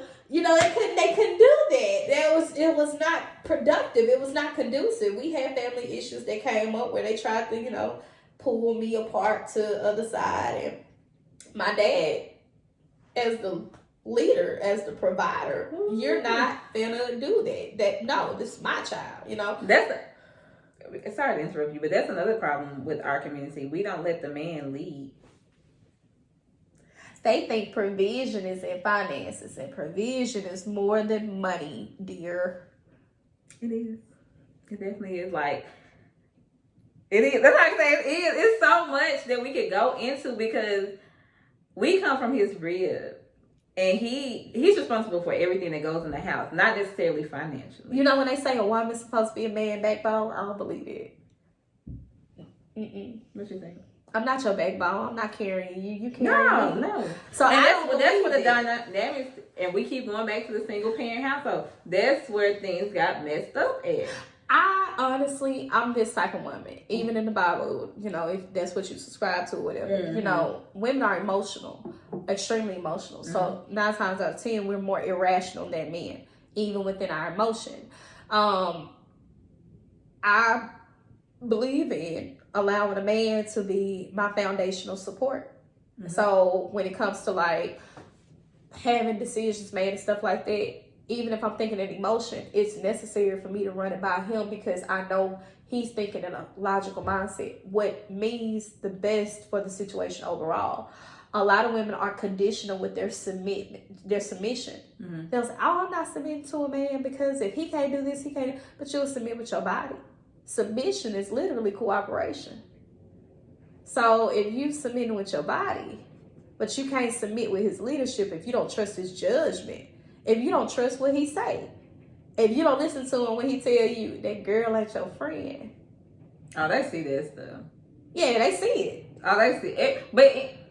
We see it too. We see it with them, but they see that. But that goes back to what I'm saying. We be so hell bent on keeping together these toxic relationships of everybody else around us. But when it comes to utilizing that with a man, we find every other way to give pushback and be resistant to it instead of listening to them. And they don't understand how much that makes the relationship better. Oh, well, he lied. Okay, well, have you tried to talk to you about you? Have you tried to ridicule you? Do you know how hard it is to tell you you're wrong? Because I ain't wrong. I ain't never wrong. See? We do that. Mm-hmm. I just think about it in a different way. But we don't take their leadership, and that's the one thing that I did gain from my mom in knowledge as time passing. She wouldn't let us give her information that would go against my dad. And if he would hear us saying something like, I can't stand her, he would stop it. No, and don't speak ill about your mom. That's another problem in not even just single people. That's a problem in marriages. I'm just gonna say something simple. You can't go outside and play with your friends. And then the other person let them go outside. Yeah, it's that's a problem. You're not supposed to overthrow authority. Mm-hmm. But you also, when you were talking about making decisions and stuff like that, like running something by your snip, I know in my relationship, we run stuff by each other. It's respect. A lot of people don't do that. They think, I'm not getting permission from nobody. It's respect, right? Because now I got to respect your boundaries. I got to ensure that, first and foremost, if I'm going somewhere, the crowd I'm around, you need to be okay with the crowd. You need to be comfortable. Mm-hmm. You still the person that I lay with. So is it important for me to be respectful of the person that I lay with or to maintain all these outside friendships? And that's where it gets faulty because people, they tend to allow outside entities to infiltrate their relationship. And that's where the breakdown come in. When with my relationship, you know, as we talked about earlier, not only did you not know, like, you know, how serious the relationship was, you didn't even know it ended. And I don't play that. Ain't nobody gonna know what's going on between me and my man. My friends support me. I love it. They love this past one. They love to see like how supportive he was, how soft and feminine I was, how much more of a better person I was with him. But overall, the nicks and crannies, the ups and downs, that wasn't their business. I go check with him about my problems. I'm coming right at, I'm not playing with you. We got an issue. We finna talk about it. But I also, too, did it in a way that I wasn't undermining his authority. I wasn't disrespectful to him. I didn't minimize his manhood. I didn't try to belittle him. It was always my tone. I would, because I'm fiery. Like, I go off. So, sometimes we would get into it, and I would head strong, like, oh, no, you not finna play with me like that. And then I would sit back, and I would think about it, and I was like, okay, I gotta go revisit this. I gotta go, because it didn't work the first time. Now I gotta go, and not only did it not work, it's still bothering me. So now I gotta go back and I gotta approach this differently. And what I did was, one conversation we were having, I was telling him like, you made me feel like this, you know. And instead of me, you know, going in with saying you made me feel like this, what I ended up doing was I went back and I was like, let me change it, you know, just the dynamic of it. And I told him, I was like, okay, well, I didn't mean to, you know, that's how I approached it. It was like more so of, I didn't mean to overstep your boundaries. However, in the process of me telling him, you know, I didn't mean to overstep your boundaries, I also went back to make him acknowledge this is why I felt the way that I felt. So redirecting conversations, redirecting energy, not being passive aggressive, that's a huge thing for me because a lot of times women think men don't have feelings and they got feelings too. Oh, because I'm like, I hurt your feelings for real. I do it, so I know exactly what you're saying. And you also, in a relationship, you have to, just because I said, oh, I want to go to Miami on a vacation, you might take that as, oh, we finna go kick it, we finna go party. You need to reiterate what your intentions are. Yeah, because I may want to go to Miami and sit on the beach all day. So when you're not trying to spend on real money. Yeah, when you're having a conversation with somebody, it's good to repeat it back to them. When you're in a relationship, repeat it back to them and say, well, this is what I received. Is that what? Yeah. Because like that's how you can avoid a lot of arguments that way. But you gotta do it with somebody who is actively trying. One of the hardest things that I had to do in that last relationship, I would ask him, are we okay? Randomly. I would just text him randomly, good morning, how you doing? You know, you had a good night. Are we okay? Why would you ask him that? Because I needed to know. Everybody just go through the motions in relationships. Yeah. And just because everything seemed good, once again, we tend to think men don't have feelings. And that's not necessarily the case all the time. So I would ask him, are we okay? Is there something else that I can do to help make your life easier? You know, or is there something that you would like me to fix? Because we tend to think we perfect. Oh, and we not. We not. You know, and that's just not a men thing or a women thing. That's a people thing. Like, we tend to think we perfect. So I would ask him, are we good? You know, what is there that you would like for me to work on to be a better partner? I ask. I hate those things. It's hard. It's hard to humble yourself like that. But when you got another person that's actively willingly trying, it works. That's the key in a relationship. You need somebody who's going to try with you. Because if you're not trying and you're working against me, it's just going to pull us apart. Absolutely. You always have to check in. Also, for me, I've been going through therapy. Oh, and we also going back. We also did relationship therapy. I'm happy you guys did. And it was like, for us, I was at the salon the other day and we were all having a discussion about, we're married. We're all married. No, not everybody, but most people. And we were basically all saying, came to the conclusion, it's always something in your relationship, just one thing. It doesn't matter what it is, but it's just like holding y'all back from being like the greatest people y'all can be, the greatest, couple y'all can Greatest version of yourself. Because I swear when we went to that relationship therapy and we got past that, it's like our communication went through the roof. It was like we was sharing everything. But it's like one little thing just holding us back from doing that. Because you don't want to hurt nobody's feelings. Well, and not only do you not want to be vocal and not hurt their feelings, but you also don't want to have them be dismissive of yours. And that's the worst. Ooh, it's like a fine line. I've had to tell him, don't gaslight me. I'm telling you exactly how I feel. Don't tell me this is not what you're doing. This is exactly what I'm receiving in your actions. You have to be direct and firm in ways with somebody that you love. And a lot of people don't want to do that in relationships. They want sex to fix it. Or they just want to avoid it. Yeah. And they think it's going to go away. And all those problems do is harbor. That's all they do. They just nest and feed each other. And that one small issue compiles and it grows and it grows and expands. I don't want to be with somebody that I'm growing distant against, that I feel like I can't trust, that I'm no longer vulnerable with, that I'm not comfortable with. Like, when I get to being around you and I can't be my truest version of myself with you, that's cheating to both of us. It is.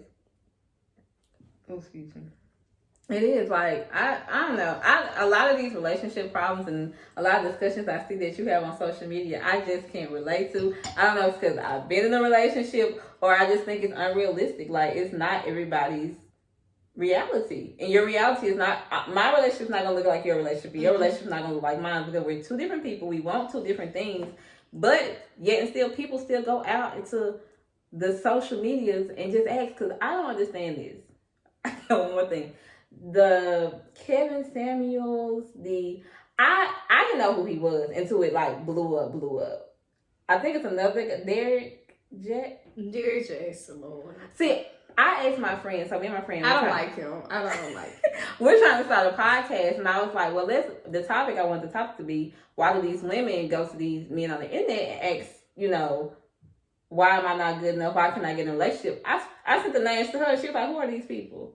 What are you talking about? See, in my friend group, we don't know stuff like that. Like, we're not out here seeking those things. We didn't see them until they blew up, like Shade Room and all that stuff. And they still didn't see it.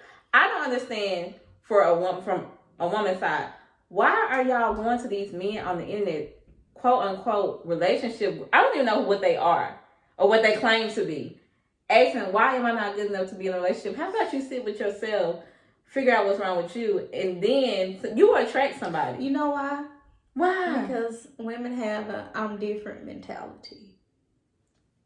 Every woman thinks her situation is so unique. It's not. She's so different. It's not going to be the same for her. And, even when you find yourself stuck, first and foremost, the moment confusion enters a relationship, it's rocky. So the very moment that you are uncertain about where your status of your relationship is, you need to sit down with your partner. Yeah. Bottom line. And a lot of times these people be operating in comfort and confusion. You should never be uncertain about your feelings towards your partner. Now, moving forward from that, Steve Harvey was the person that actually created this dynamic of where women were flocking to a man for advice on men. Think like a man. And he capitalized off of it. That was Steve Harvey's rebrand. Okay. And when he did that, actually Kevin Samuels started giving relationship and dating advice to men before he started talking to women. Okay. Women just so happen to get attracted to fake flattery. I feel like women do, especially with Derrick Jackson, because it was his look that sold what he was saying.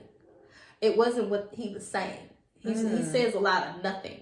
And he doesn't practice what he preached. And he, he's just another internet guru, false prophet. Because I was wondering, because my next question was going to be, who gives these people I don't know what the word I'm looking for, the right to tell these people, like, because I know Derrick Jackson from when people can say the same thing about me. Yeah. Anybody can get on the internet and say what they want to say. Okay. But if it starts to make sense to a large crowd, like everybody got their own demographic that supports them.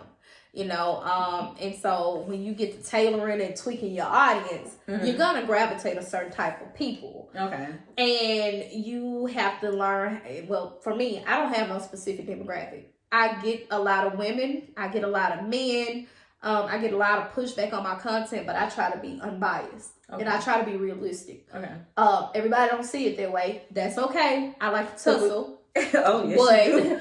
But overall, for Derrick Jaxn, all he did was pride himself on being not like the bad guy. And he had the look. Like, he's a handsome man. Tall, over 6 foot, chocolate, pretty smile. I just seen him after the stuff, and I'm just like, I don't see when your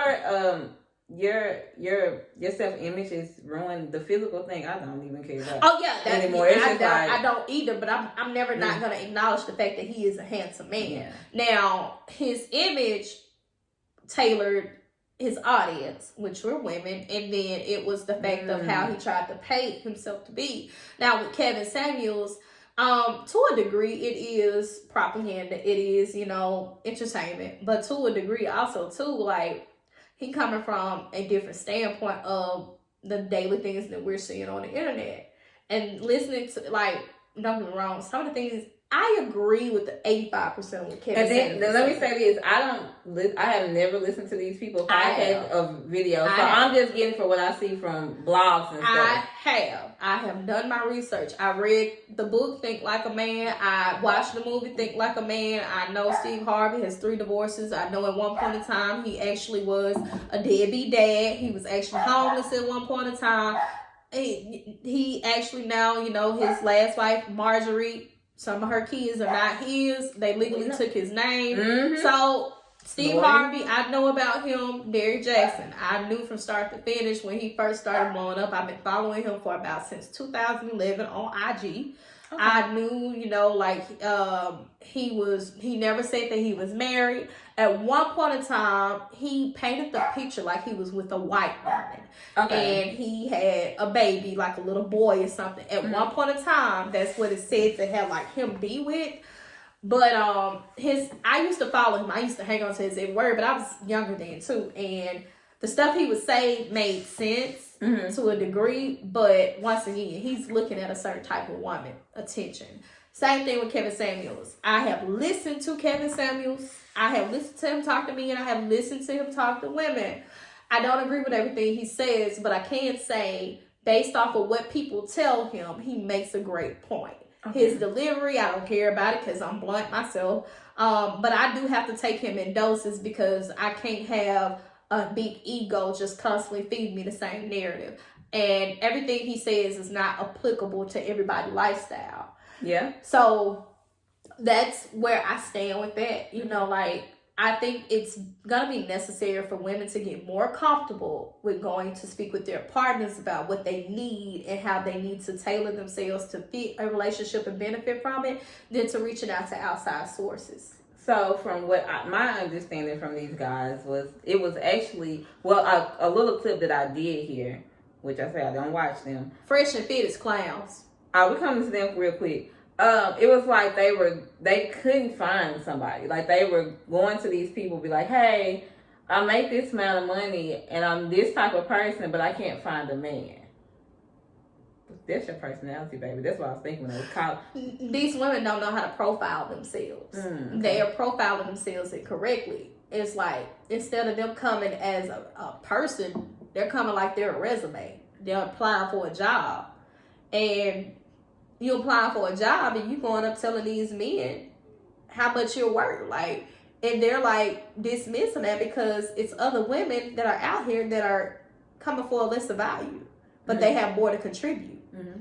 How do you profile yourself? When you go and date someone, what are you telling them? Are you telling them, oh yeah, I got a degree in such and such accounting. I got another degree and it's a master's. I like to travel. I like to kick it. Exactly. Though, or yes, I have children. I'm a divorcee. How are you profiling yourself? Are you profiling yourself to a point where you are somebody who is interesting? And that's not what I'm seeing. A lot of these women are profiling themselves as a job. Yeah, they do. A lot of people, men and women. do that. And it's kind of crazy because it's literally transitioned over from dating sites. A lot of how these women speak in pretenses about how they are and what they're looking for is from the dating site surveys. That's what you sound like. You sound like you went and filled out a dating profile, and that's what you're telling the person. Who are you? Not your hobbies. Nobody cares. Who are you? You know, let your personality speak for itself. Being pretty with a BBL ain't gonna cut it. Nothing to say. Well, I'm being honest. Because the things that you're bringing up, I'll discuss, you know, behind the scenes, but it's like, yeah, that's what they think. That's all it takes is being pretty with a BBL. No. And a hot Instagram. And it's like, because even them, you're boring. If you can't keep nobody attention, what they gonna do? It's only so much sex we can have. Yeah.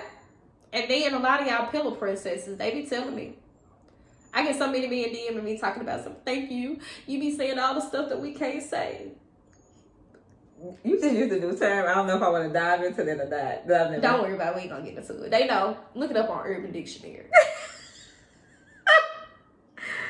Since you said a little bit the fit and what's their name? Fresh and Fit, Trash and Trash. Okay, Dumb and Dumber, Phineas and Ferb, Fake and Faker. She said Twiddle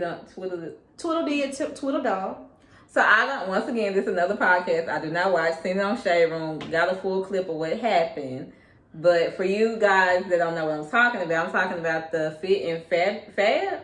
What's that name? Fresh and Fit. Fish and whatever. Stupid and Stupider. Brittany Renner was on there and she gathered them, and yeah, she did it well in my opinion. And what irritated me about the video or whatever, was like she looked at the camera, but as she was talking, he kept looking at the camera like, I was like, he either gonna say she dumb, she mad, she's angry or something. And what did he use? Triggered. And I don't think she was triggered. I just think she was telling you what you needed to hear. But that's just my opinion. First and foremost, I don't even care for Brittany Renner. I don't even know I don't know how, once again, blah. All she is she's Amber Rose with critical thinking skills. Because, I mean, she's in the industry. She's PJ Washington, who was a basketball player. She's his baby mom. Yeah, I know that. I heard that from... She's from Jackson, Mississippi. She's from the area. She went to JSU. Oh, so that's why she was... Okay. She went to JSU. And so, shout out to Jackson State. They are our cousins from UAPB. I respect how she approached them. Even a broken clock is twice. It was right twice a day. But, honestly, once again, she just got critical thinking skills and she's sassy. As far as Fresh and Fit, I feel as if they have learned what it takes in order to get on. Same thing with Kevin Samuels.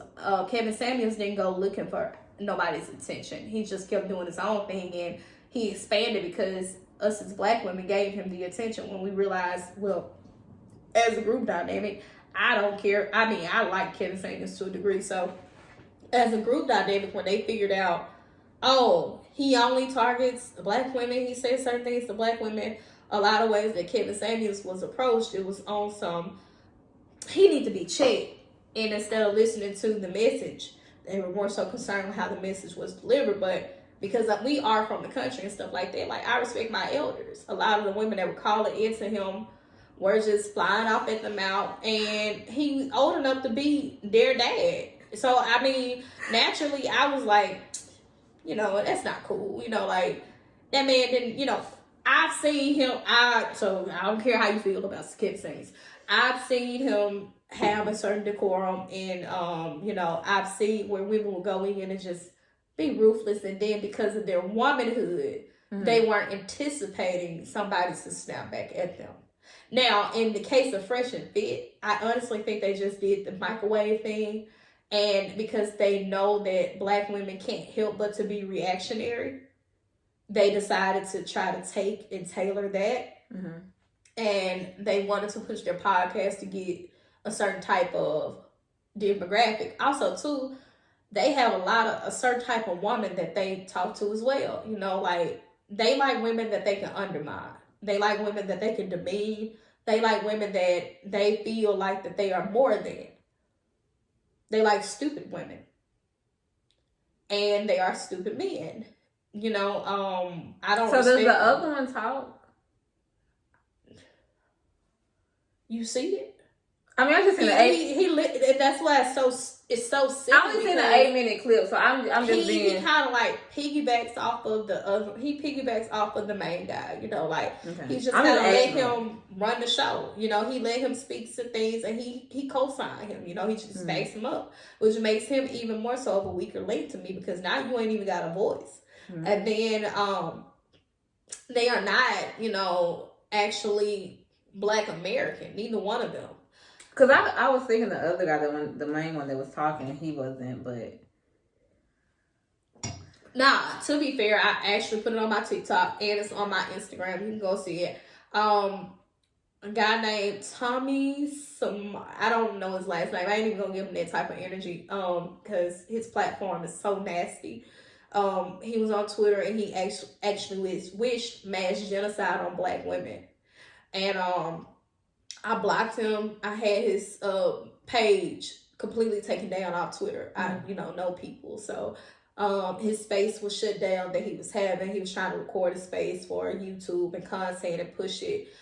I want more Black women to stop trying to be accepted by people and in places that are not celebrating them. Because why? These are the people that we are giving money, and all it takes is a string, especially when you get something that is very distasteful to a certain demographic. Now you got them circulating on Twitter. Now you got them circulating on TikTok. People are giving opinions about their content. I don't do it. Yeah. Because you're not going to get that life out of me. I don't feed unhealed energy from nothing and no one.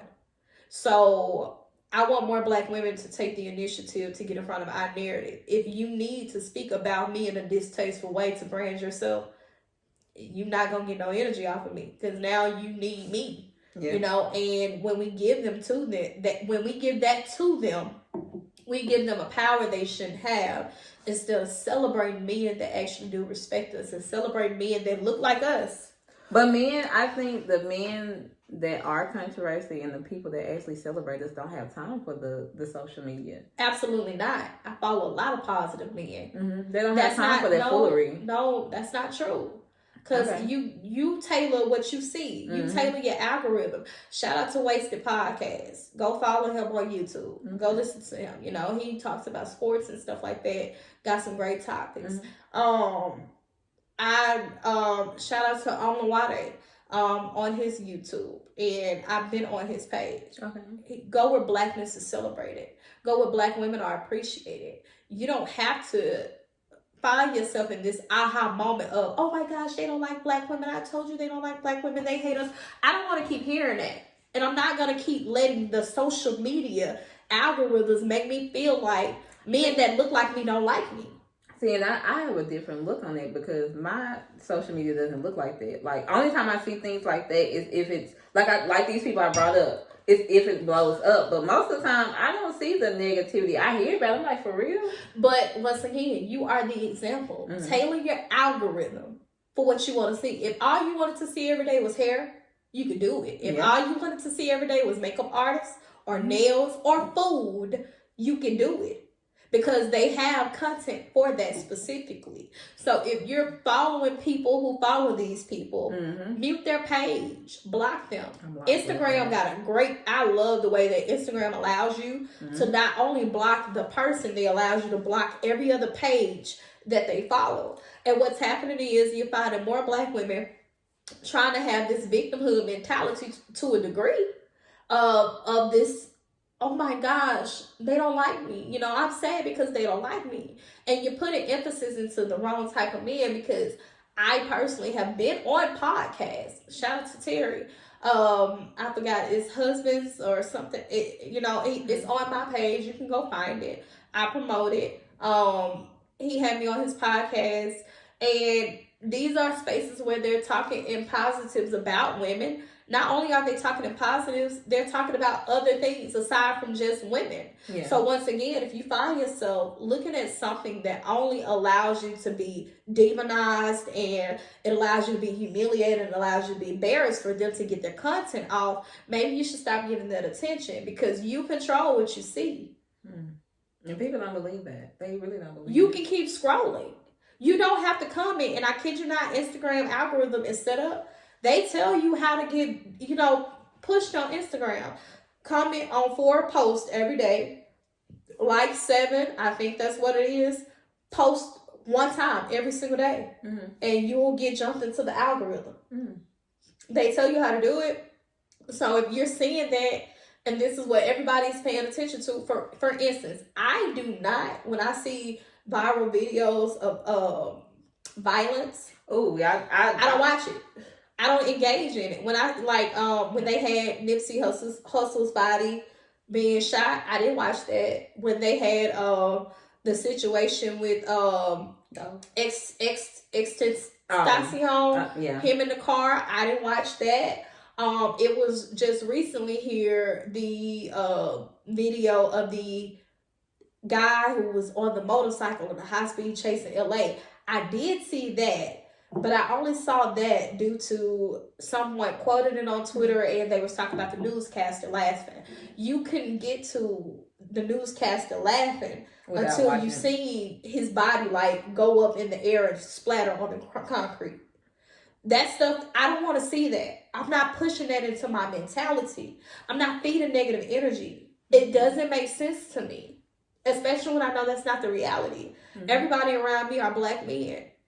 And everybody around me are, black men who appreciate me and my likeness. They'll go to war for me. I don't subscribe to pushing this narrative that we are just so unloved and we're so undervalued and we're so unappreciated. That's media pandering. It is, because I don't understand that. Every time I hear that, I cringe though. But I don't watch a lot of white media. It's not white media. You don't have to. They're telling black people to do it for you.